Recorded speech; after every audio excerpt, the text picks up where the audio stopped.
नमस्कार साथियों, स्वागत है आप सभी का आपके अपने YouTube channel Kedarnath classes Uttarakhand में। तो देखिएगा, रात के 10 बज चुके हैं और 10 बजे हम आपके लिए लेकर आते हैं उत्तराखंड खजाना क्लास, जिसमें हम आपके लिए उत्तराखंड करंट अफेयर्स प्लस आपके जीएस और आपके हिंदी से संबंधित महत्वपूर्ण प्रश्नों को कराते हैं। साथ ही साथ रात के 10 बजे एक हमारी उत्तराखंड खजाना क्लास और आती है, जिसमें हम सिर्फ आपको उत्तराखंड के क्वेश्चन कराते हैं। बाकी इस क्लास की अगर हम बात करें तो स्पेशल इसलिए है क्योंकि जो आपके हिंदी के क्वेश्चन रहेंगे तो वो हमने एनसीईआरटी की बुक्स हैं आपके 10th की, 9th की और 12th की, वहाँ से उठाए हैं। मेनली ये साहित्य वाले क्वेश्चन होंगे और कुछ क्वेश्चन आपको जनसंचार वाले टॉपिक में से मिलेंगे। और इसी तरह से अगर पढ़ते रहे तो बहुत अच्छी आपकी तैयारी हो जाएगी। और मैं आपको कृतियाँ रोजाना रिवाइज कराता रहूँगा और एक दिन ऐसा आएगा कि आपको सारे राइटरों की लगभग लगभग कृतियाँ रट जाएंगी जो इंपॉर्टेंट होंगी और वही आपको एग्जाम में देखने को मिलेगी। साथ ही साथ करंट अफेयर्स के आगामी परीक्षा में जो हुई थी हमारी पिछली परीक्षाएं, उनमें आपके 6 से 7 क्वेश्चन मिले थे देखने को। तो हम कह सकते हैं अगली जो आपकी परीक्षाएं आगामी वीडियो वगैरह में करंट अफेयर्स देखने को मिल सकता है। चलिएगा, शुरुआत करते हैं आज की इस वीडियो की। क्वेश्चन नंबर 1 है, उत्तराखंड पुलिस एवरेस्ट को फतेह करने वाली दुनिया की कौन सी पुलिस बनी है?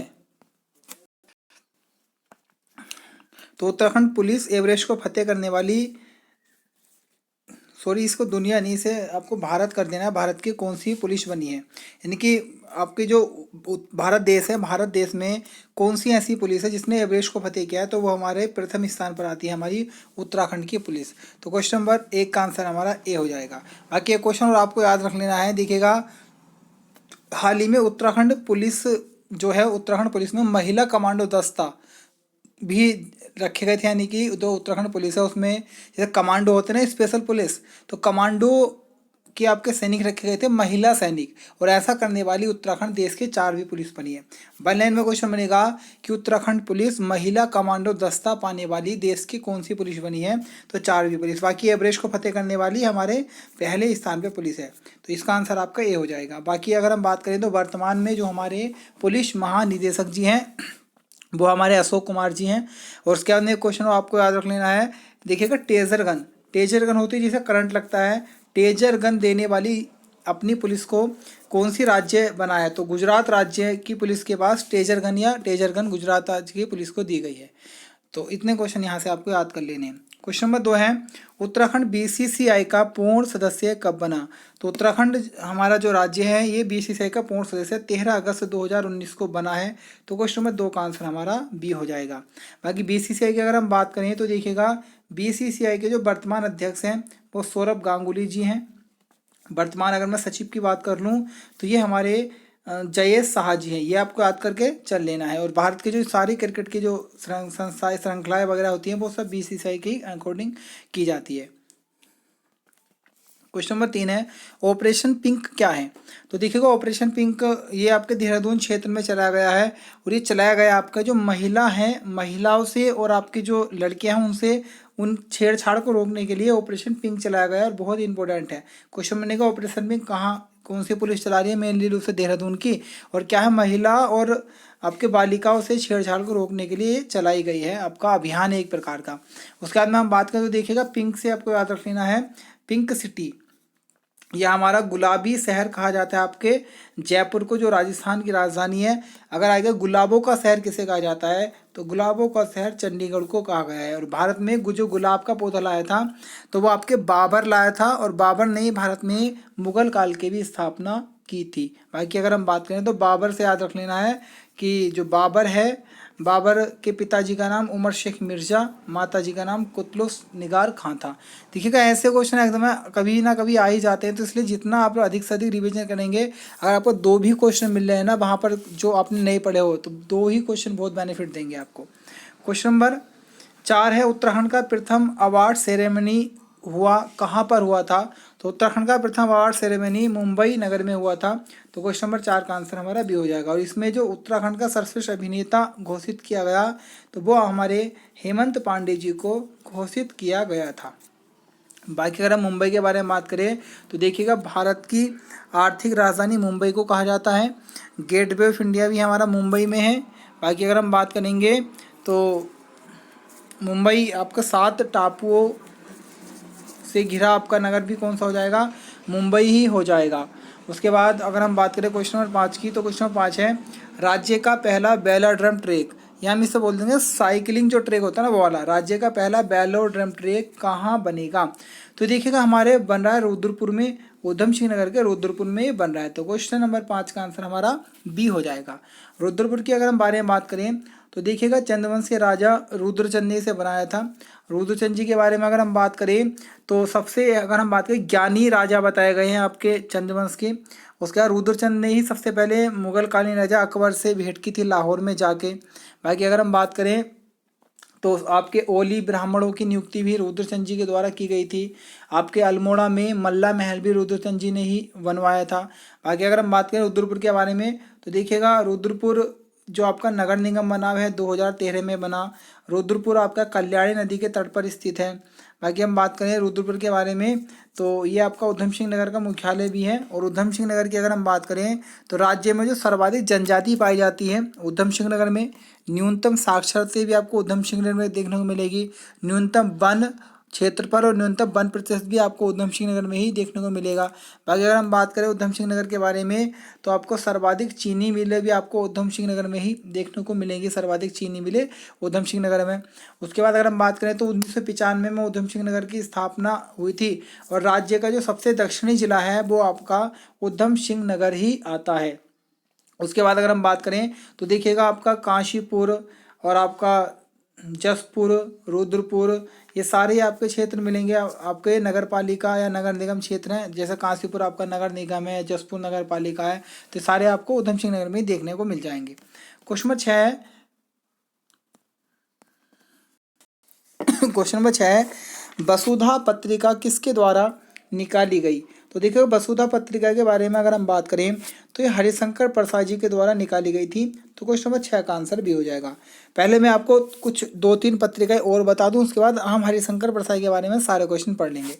देखिएगा एक आपको याद रखने वाला है चांद पत्रिका। देखिएगा चांद पत्रिका निकाली थी महादेवी वर्मा जी ने। उसके बाद एक कृति है कला और बूढ़ा चांद। तो कला और बूढ़ा चांद जो कृति है वो हमारे सुमित्रानंद पंत जी की आ जाती है। उसके बाद में अगर हम बात करें आपके जो हरिशंकर प्रसाद जी हैं इनके बारे में आपको याद कर लेना है। देखिए हरिशंकर प्रसाद जी का जन्म हुआ था आपके 1922 में हुआ था। और ये हमारा होशंगाबाद है मध्य प्रदेश में, वहाँ पर हुआ था। बाकी इनकी मृत्यु हुई थी 1995 में। हाल ही में इनकी कृति आई थी, बड़ी इंपॉर्टेंट थी, प्रेमचंद के फटे जूते। उसके बाद कुछ इनके और कहानी संग्रह जैसे हंसते हैं रोते हैं, जैसे उनके दिन फिरे। कुछ उपन्यास है जैसे रानी नागफनी की कहानी, तट की खोज। कुछ निबंध संग्रह है जैसे अगर मैं कह दूँ तो तब की बात और थी, भूत के पाँव पीछे, बेईमानी की परत, और आपका हम बोल देंगे शिकायत मुझे भी है। और जैसे कुछ व्यंग संग्रह भी है, बैशरफ की भीषण, तिरछी रेखाएं, ठिठुरता हुआ गणतंत्र, विकलांग, श्राद्ध का दौर। तो देखिएगा आप इन्हें अगर एक बार लिख लेंगे और इसको आप रिवाइज करते रहेंगे ना तो आपको बहुत बेनिफिट मिलेगा आगामी परीक्षा में। लगभग 4 से 5 कृति देखने को मिलेगी आपको हिंदी में। क्वेश्चन नंबर 7 है हम लोग किसका धारावाहिक था? तो देखिएगा ये तो कई बार क्वेश्चन बन भी चुका है। हम लोग जो आपका धारावाहिक है ये दूरदर्शन पर प्रायोजित होने वाला प्रथम आपका धारावाहिक है। और जिसको आपके प्रकाशित किया होगा या इसकी जो लेखक या पटकथा लिखी होगी तो ये हमारे मनोहर श्याम जोशी जी ने लिखी थी। तो क्वेश्चन नंबर 7 का आंसर हमारा भी हो जाएगा। बाकी अगर हम बात करें इनके कुछ अन्य धारावाहिक भी है, जैसे अगर मैं बात करूं तो मुंगेरी लाल के हसीन सपने बड़ा इंपॉर्टेंट है, कक्का जी कहीन, हमराही, बुनियाद, गाथा और जमीन आसमान। उसके बाद अगर हम बात करें मनोहर श्याम जोशी जी के बारे में तो देखिएगा इनकी एक बड़ी प्रमुख कृति है, जैसे अगर मैं बात कर दूँ तो सिल्वर वेडिंग, जिसके मुख्य किरदार यशोवंत पंत जी थे। बाकी मनोहर श्याम जोशी जी का जन्म जो हुआ था वो हमारे 1933 में राजस्थान के अजमेर में हुआ था। बाकी ये मूल निवासी अल्मोड़ा के थे, यानी कि इनके पैतृक संबंध अल्मोड़ा से रहा होगा। बाकी आकाशवाणी में रहे हैं, नवभारत टाइम्स में हिंदुस्तान के संपादक भी हमारे मनोहर श्याम जोशी जी रहे हैं। कुछ अन्य इनके उपन्यास है, जैसे अगर मैं बात करूँ तो कुरु कुरु स्वाहा, जो कि बम्बई महानगर के फिल्म का चित्रण किया गया उस कृति में। उसके बाद में क्या हाल है चीन के, बातों बातों में, मंदिर घाटों की पौड़ियाँ और कौन हूँ मैं, ये इनके प्रमुख उपन्यास हैं। और एक इनकी कृति है ना कयाप उपन्यास जो है, तो कयाप उपन्यास के लिए इन्हें साहित्य अकादमी पुरस्कार भी मिला हुआ है। बाकी अगर हम बात करें तो इन्हें आपके इस प्रकार के किस सागों के नाम से भी जाना गया है। तो इतने फैक्ट आपको यहाँ से याद करके चल लेने हैं। क्वेश्चन नंबर 9 है हमारा पुष्प की अभिलाषा बड़ा इंपॉर्टेंट है। तो जो पुष्प की अभिलाषा कृति है तो ये हमारे माखनलाल चतुर्वेदी जी की है, और माखनलाल चतुर्वेदी जी को एक भटकती आत्मा भी कहा गया है। बाकी हम बात करें और इनके जो प्रमुख रचनाएं हैं, जैसे आपके कैदी की कोकिला 9th क्लास में आप इसको पढ़ लेंगे। उसके बाद अगर मैं बात करूं तो इन्होंने 3 पत्रिकाएं भी निकाली थी, जैसे इनकी प्रभा पत्रिका थी। उसके बाद में अगर मैं बात करूँ तो करमवीर पत्रिका भी इन्होंने निकाली। उसके बाद प्रताप पत्रिका भी इन्होंने निकाली। तो प्रभा, करमवीर और प्रताप पत्रिका माखनलाल चतुर्वेदी जी ने ही निकाली थी। बाकी इनका जन्म जो हुआ था 1889 होशंगाबाद में हुआ था, 68 में मृत्यु हो गई। कुछ इनकी रचनाएं बड़ी, जैसे प्रसिद्ध रचनाएं अगर मैं बात करूं तो जैसे हिम किरीटनी, साहित्य देवता, हिम तरंगणी भी इन्हीं की है। हिम तरंगणी के लिए इन्हें साहित्य अकादमी पुरस्कार मिला हुआ है। बाकी मैं बात करूं तो कला का अनुवाद, संतोष, बंधन सुख, रामनवमी, युग चरण संपरण युग चरण समर्पण इनकी कृति है। उसके बाद में अगर हम बात करें तो देखिएगा एक कृति और थी इनकी, कृष्णार्जुन युद्ध है ना। तो ये सारे फैक्ट आपको याद करके चलने हैं, बड़े इंपॉर्टेंट है, क्योंकि ये मोस्टली है। वैसे अगर किताब हम पढ़ें तो एक एक राइटर की 100 पुस्तकें देखने को मिल जाती है। जैसे राहुल संस्कृत याद की 150 पुस्तकें, कहाँ तक पढ़ेंगे, इसलिए सिलेक्टेड पुस्तकें पढ़नी है जिनसे क्वेश्चन बनेंगे। क्वेश्चन नंबर हमारा 9 क्वेश्चन है, चिदम्बरा कृति किसकी है? तो जो हमारी चिदम्बरा कृति है बच्चों, तो वो हमारे सुमित्रानंदन पंत जी की है। तो क्वेश्चन नंबर हमारे 9 का बी हो जाएगा। और चिदम्बरा के लिए ही इन्हें 1968 में हिंदी का ज्ञानपीठ पुरस्कार मिला था। बाकी सुमित्रानंदन पंत जी के बारे में बात करें तो इनका जन्म हुआ था 1900 ईस्वी में, कोशानी गांव जो कि अल्मोड़ा में पड़ता है। बाकी अगर हम बात करें, अल्मोड़ा में पहले था, भी बागेश्वर में है। बाकी हम बात करें तो मृत्यु इनकी 1977 में हुई थी। इनकी कुछ प्रमुख रचनाएं है, जैसे बीड़ा है, ग्रंथि है, गुंजन है, ग्राम्य है, पल्लव है। बाकी युगांत जो भी रैंकर्स एग्जाम में आई थी, युगांत, स्वर्ण किरण, स्वर्ण धूल, कला और बूढ़ा चांद, और एक बड़ी प्रसिद्ध है लोकायतन। उसके बाद में जो इनकी कृति मिलेगी आपको 9th क्लास में, वो मिलेगी आपकी ग्राम श्री, स्टार बनेगा इस पर। और 10th क्लास में आप जाओगे तो चींटी की कृति है। बाकी सारी कृतियाँ इंपॉर्टेंट है बड़ी, क्योंकि एग्जाम में यहीं से आपको क्वेश्चन देखने को मिलेगा। सही है, अगले क्वेश्चन की तरफ बढ़ते हैं। क्वेश्चन नंबर 10 है हमारा, प्रेम वाटिका के लेखक कौन हैं? तो प्रेम वाटिका के हमारे लेखक रसखान जी हैं। तो क्वेश्चन नंबर 10 का आंसर हमारा ए हो जाएगा। अगर हम बात करें तो रसखान जी का पूरा नाम आपको सैयद इब्राहिम देखने को मिलेगा। बाकी इनका जन्म दिल्ली में हुआ था। जन्म की तिथि में मतभेद है अलग अलग इतिहासकारों में। बाकी कृष्ण भक्ति के कवि थे। इनकी एक कृति आपके प्रेम वाटिका है, और बड़ी एक प्रसिद्ध है सुजान रसखान। तो ये सारे आपको फैक्ट याद कर लेने। क्वेश्चन नंबर 11 है जो जीएस का हमारा क्वेश्चन है, मजदूर दिवस कब मनाया जाता है? तो मजदूर दिवस हमारा मनाया जाता है 1 मई को। तो क्वेश्चन नंबर 11 का आंसर हमारा बी होगा। बाकी अगर हम बात करें तो एक वाक्य है, इसका आंसर आपको बताना है, किसने कहा था दुनिया के मजदूरों एक हो जाओ? चलिएगा बता ही देता हूँ, क्योंकि कई बार अलग अलग कमेंट आते हैं और मन में संदेह रहता है।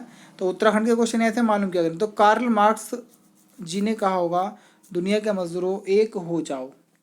क्वेश्चन नंबर 12 है, हुमायूं का प्रथम सैनिक अभियान किसके विरुद्ध था?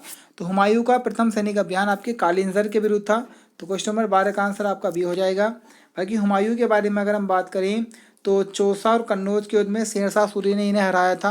बाकी ये ऐसा राजा था मुगल काल का जो टोना टोटका में विश्वास रखता था। ये प्रत्येक दिन सप्ताह के अलग अलग रंग के कपड़े पहनता था, यानी कि इसने दिन चुन रखा था कि हमें सोमवार को ये कपड़े पहनने हैं, मंगलवार को ये पहने, इस प्रकार से। बाकी क्वेश्चन नंबर 13 की अगर हम बात करें, क्वेश्चन नंबर 13 है, हाल ही में यूएसए की महिला उपराष्ट्रपति कौन बनी है? तो देखिएगा आप यूएसए की जो उपराष्ट्रपति हैं बनी है अभी हाल ही में, तो वो कमला हैरिस ही बनी है। अगर मैं इनके बारे में बात करूँ तो भारतीय मूल की आ जाती है, इसलिए इंपॉर्टेंट है। और पहली बार कोई भारतीय मूल की उपराष्ट्रपति यूएसए में बनी है। बाकी यूएसए के जो राष्ट्रपति बने हैं वो आपके जो बाइडेन जी बने हैं। बाकी जो बाइडेन जी के अभी हाल ही में पर्सनल सर्जन बने हैं भारतीय मूल के हैं, वो भी विवेक मूर्ति जी। बाकी अगर हम बात करें तो हाल ही में टाइम पत्रिका द्वारा पर्सन ऑफ द ईयर चुना गया था जो बाइडेन और कमला हैरिस को। बाकी अमेरिका के 46वें राष्ट्रपति बने हैं जो बाइडेन जी, जो कि सर्वाधिक आयु के बनने वाले राष्ट्रपति हैं। इतने फैक्ट आपको यहाँ से याद करके चल लेने हैं। क्वेश्चन नंबर 14 है, विश्व का सबसे बड़ा नदी द्वीप है। तो देखिएगा, विश्व का सबसे बड़ा नदी द्वीप आपका माजुली नदी द्वीप है, जो आपके असम राज्य में पड़ता है, और ये हमारा ब्रह्मपुत्र नदी पर स्थित है। तो क्वेश्चन नंबर हमारा 14 का आंसर हो जाएगा माजुली नदी द्वीप। क्वेश्चन नंबर 15 है, उत्तराखंड सरकार ने खेल नीति की घोषणा कब की। तो अगर हम बात करें तो उत्तराखंड सरकार ने खेल नीति की जो घोषणा की है वो 2016 में की है। तो क्वेश्चन नंबर 15 का आंसर हमारा ये हो जाएगा। और अगर आएगा खेल अकादमी की स्थापना, तो खेल अकादमी की स्थापना 2001 में की है। 2001 में खेल अकादमी और 2016 में खेल नीति की घोषणा। बाकी आपको पता ही है, मैं कई बार बता चुका हूँ कि उत्तराखंड के जो खेल मंत्री हैं वो अरविंद पांडे जी हैं, और हमारे भारत के खेल मंत्री जो हैं वो किरण रिजिजू जी है। तो ये थी आज की हमारी वीडियो। कैसी आपको लगी तो एक लाइक कीजिएगा, बढ़िया लगी हो तो कमेंट कीजिएगा, क्योंकि आपके कमेंट ही मुझे मोटिवेट करते हैं अच्छे से अच्छे क्वेश्चन लाने के लिए। बाकी आज के लिए इतना ही, मिलेंगे कल फिर एक नवीनतम वीडियो के साथ। धन्यवाद।